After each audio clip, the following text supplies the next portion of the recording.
Hey everybody, welcome back to another episode of Cash and Sport.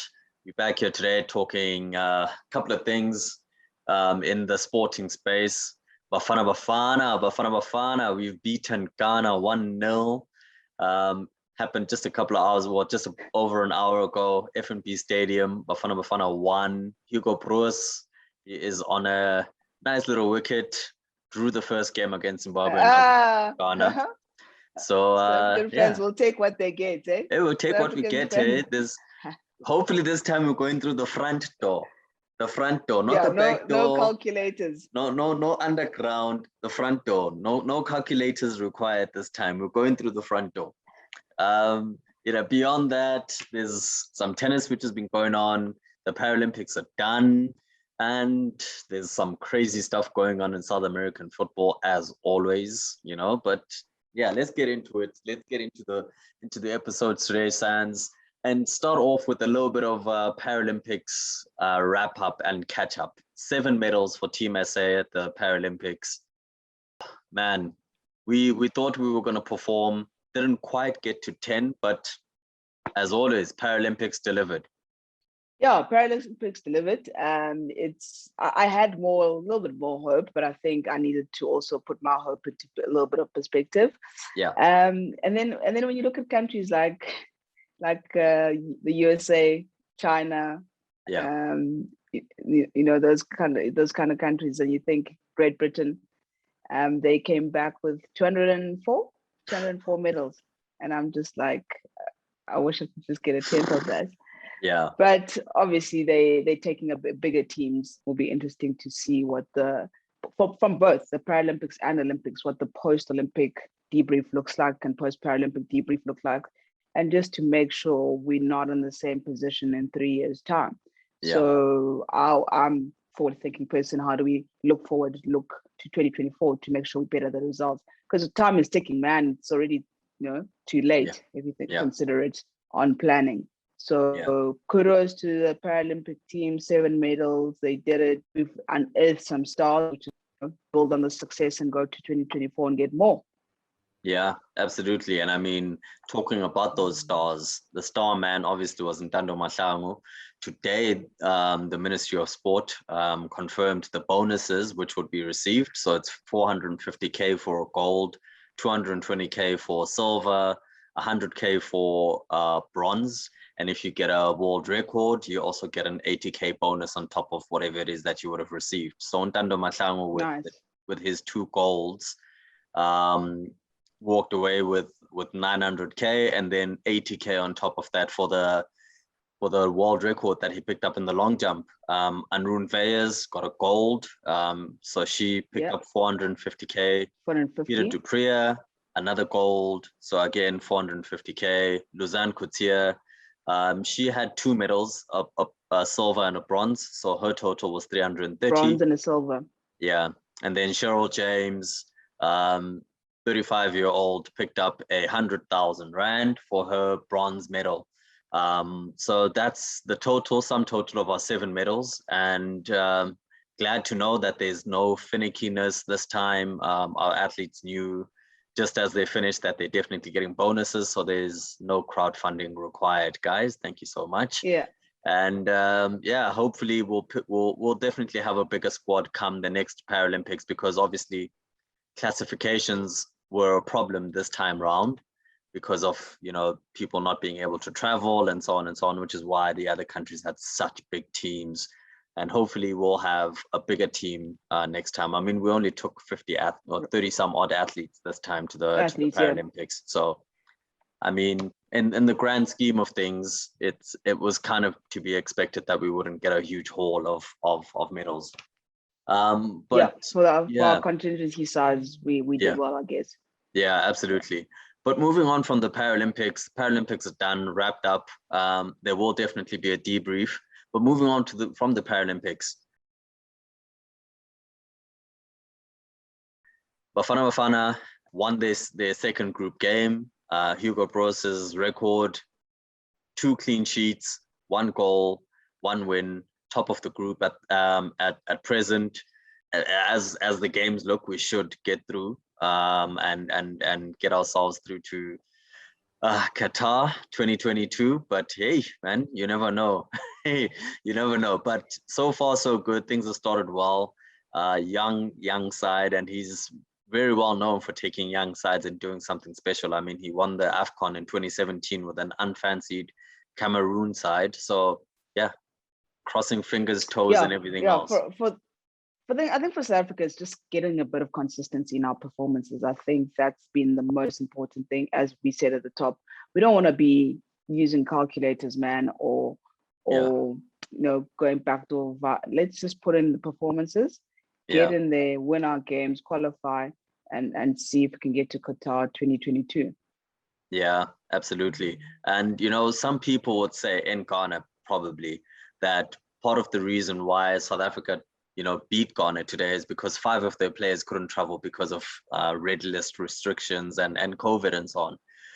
But it is what it is. You have to deal with it. We saw a situation this past weekend, a very, very heated, crazy situation in South America, where 3 players from Argentina flew into Brazil.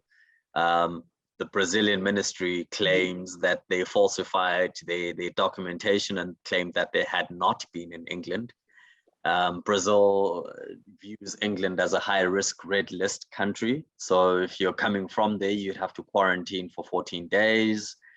The players obviously didn't quarantine for 14 days because their documentation didn't say so. There's a whole back and forth.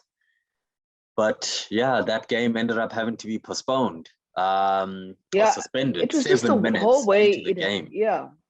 It's just the whole way it happened.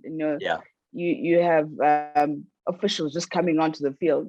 I think no one knew what was going on, and then that kind of stuff needs to be dealt with before. It's so bad for football, so bad for everyone involved. Let's see. Obviously 7 minutes doesn't constitute a game. It's going to have to be replayed at some point.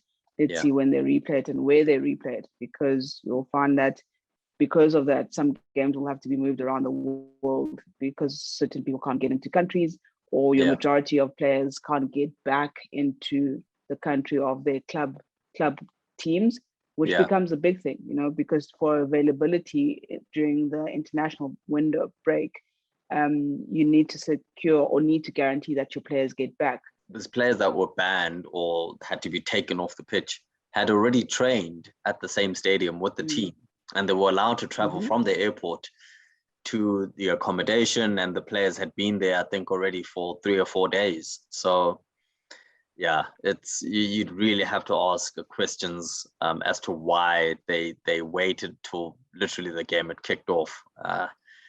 It seems the embarrassment was better than sorting it out before, which is quite strange. But it's South American football. I mean, I remember a crazy story where Enner Valencia a couple of years ago got injured during a game, and as he got stretchered off, there were police who were chasing him down, towards the tunnel because he hadn't paid child support.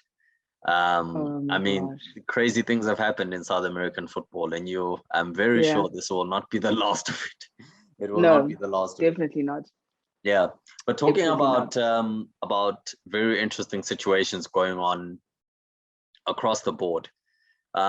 We have a situation now where the rugby championship is back. Stadiums are packed, absolutely packed. Australia is going to be hosting. Australia hosted New Zealand this past weekend. They thumped them again. I mean, New Zealand went down to 14 men because of a contentious red card, it was a red card to Bowden Barrett. He went up for a ball, ended up basically kicking Korobete in the face, but I mean, he was really up for the ball.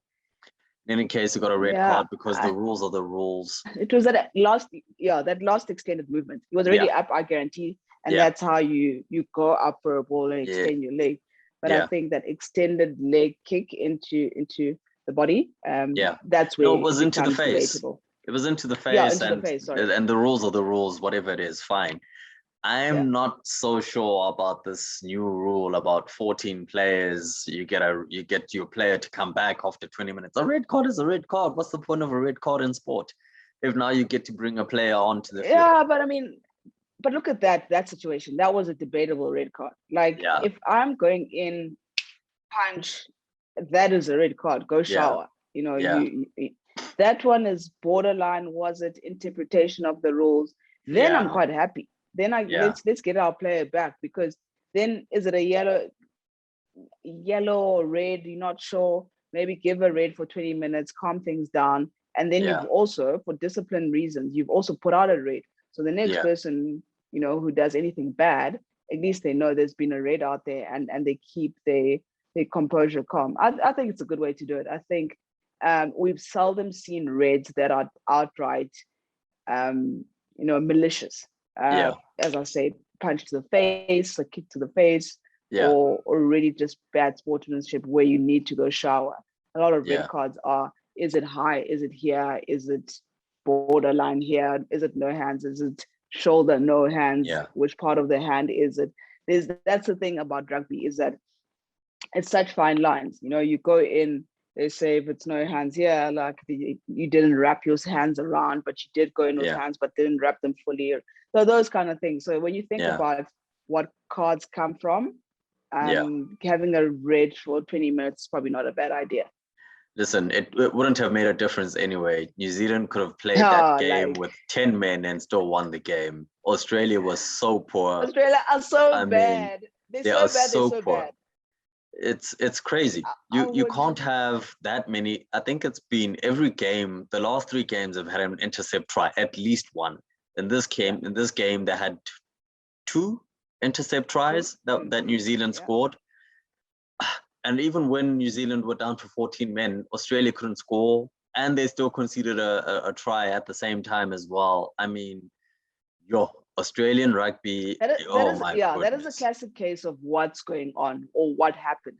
There's no way you could have been at that level of great heights of rugby and really mess it up that badly. Because whatever's not happening, because I'm not going to say whatever's happening, is whatever's not happening in Australian rugby, it's actually quite bad.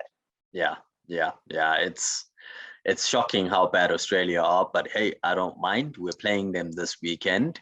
As bruised and battered as they are, they're going to come up against a fresh Springboks side who have Dwayne Vermeulen back. And I can't wait. I think South Africa's really going to do a number on Australia this weekend. Just looking at their defensive patterns against New Zealand and the way that they tried to be superheroes with offloads in tackles and so on. If they play that way against, let's be honest, a better defensively organized Springboks, they'll get picked off and it'll be hard. It'll be a long test match for them. But it is what it is. Let's not preempt too much. But I'm hoping for Springboks, a comfortable Springboks win. But talking about these fans who are full, packed in stadiums, I saw the Dutch Grand Prix this weekend, 70,000 fans packed into Zandvoort. But we have a really good example of fans and organization in Africa, because let's be honest, we haven't seen that many fans at stadiums. Rwanda, AfroBasket, this past weekend, 4,000 fans in a stadium, fans putting out COVID negative tests. They had to have social distancing. The Ministry of Sport pulled it off and said, listen, guys, we are making sure that 4,000 fans get into the stadium. Make sure that their PCR tests are produced. What a show of confidence to say, if you have the right mentality, fans understand their assignment, the organizers understand their assignment, you can put on events. And it was just exciting to see it work. There's fans in the stadium. We've seen it in other countries. There's always a question mark if we're going to see it in any African country. Rwanda's organized. The president is, fully backing, the ministry is backing this initiative. It also just gives a flow of economy. We've spoken about this, that, bums on seats also drive the economy. But at the same time, they also hosted what was it? The other FIBA basketball tournament. So they're doing this. They understand what it takes to get fully vaccinated people and test into stadiums. They understand what it does for the economy. and just also just slowly just getting to some sort of routine or normality or whatever it is, but it's doable. And hopefully as soon as this wave is done and we out of adjusted level 3.5 or 3, whichever one we at, we can get back into stadiums. But well done, Rwanda. Kudos to you guys. Really seeing the value of getting fans back in stadiums. Yeah, absolutely. And, you know, come to think of it, of all the things that are happening in 2022, Cricket World Cup 2022, Rugby World Cup 2022, Rugby Sevens. Unfortunately, the Rugby Sevens, Cape Town Sevens for this year has been cancelled, but Rugby Sevens World Cup 2022, Hockey World Cup 2022, AFCON 2022. I think we're hosting netball, if I'm not mistaken. There's a major tournament. 2023. You know, there's so many things. Cup. There are so many events on the sporting calendar in 2022 which are coming up, which, guys, if you're not getting vaccinated, as we've said on this channel before, if you're not getting vaccinated, we are not going to get there. And I'm hopeful that I'm very hopeful that teams will continue to push fans. I saw the Sharks putting out content this past weekend, Cape Town City putting out content, Orlando Pirates putting out content around vaccinations. We need a wholesale effort from fans, from everyone to say, if you're not vaccinated, you're not coming to a game. So I completely agree with you, Sans. Put out these incentives. Tell people you'll get one ticket off if you come and buy a ticket and you're vaccinated, whatever it is. You know, we need fans to get vaccinated so we can get fans back in stadiums as soon as humanly possible. But yeah, it is what it is, guys. If you're not getting vaccinated, that's that. But anyway, throwing forward to this coming weekend, there's a lot of football going on. The leagues are back. CR7 will be in a Man United top for the first time since 2013, if I'm not mistaken, when he left. So that's, you know, why Man United shirt is out today. We'll have the PSL back as well.